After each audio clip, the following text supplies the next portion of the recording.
Bonjour et bienvenue sur Apprendre l'anglais facilement. Aujourd'hui, nous allons plonger dans le monde fascinant de l'anglais.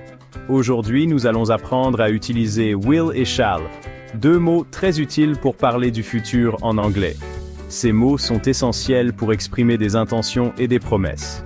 Ce cours vous aidera à les comprendre et à les utiliser facilement.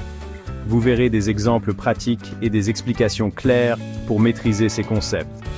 Nous allons aussi ajouter une petite chanson pour mieux mémoriser les concepts. Chanter rend l'apprentissage amusant et efficace. Préparez-vous à apprendre en chantant. Will est utilisé pour exprimer des décisions spontanées, des promesses, et des prédictions ou des faits futurs. Par exemple, pour des décisions spontanées. Exemple, I will help you. Je vais t'aider. Cela montre une action immédiate, sans planification préalable. Will est également utilisé pour des promesses. Exemple, I will call you tomorrow. Je te téléphonerai demain. Ici, il s'agit d'un engagement personnel à faire quelque chose dans le futur. En outre, will est utilisé pour des prédictions ou des faits futurs. Exemple, It will rain tomorrow. Il pleuvra demain. Cela indique une prévision basée sur des informations actuelles. Shall est souvent utilisé, avec I et we, pour des suggestions ou des propositions. Exemple, Shall we go to the park? Et si on allait au parc? C'est une manière polie de proposer une activité ou de demander l'avis de quelqu'un.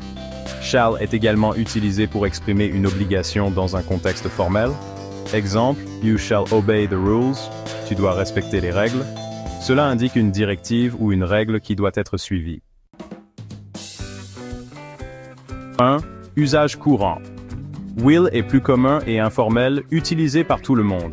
Il est souvent employé pour exprimer des intentions futures ou des décisions prises sur le moment. Shall est formel et plus courant dans l'anglais britannique. Il est souvent utilisé pour faire des suggestions ou des offres, surtout dans un contexte plus poli ou officiel. 2. Exemple comparatif. I will do it tomorrow. Je vais le faire demain. Cela montre une intention claire de faire quelque chose dans le futur. Shall we meet at 5 p.m.? Nous retrouvons-nous à 17 h? Ceci est une suggestion polie pour fixer un rendez-vous. Complétez les phrases avec will ou shall. We go to the movies tonight. It'd be sunny next week. Mettez en situation. Imaginez que vous promettez quelque chose. Comment l'exprimeriez-vous avec will? Donnez une suggestion avec shall. Will is for the future, for plans and predictions. Shall we use shall for questions and decisions? Promise with will, suggest with shall. Now you're ready to use them well. Shall est souvent remplacé par will dans l'anglais moderne, mais il reste courant dans certains contextes comme les contrats légaux. Les contractions sont très utilisées. I will devient I'll. Shall not devient shan't. Et voilà pour notre leçon sur will et shall.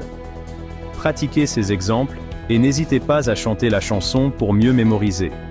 Si cette vidéo vous a aidé, laissez un commentaire, abonnez-vous et partagez avec vos amis.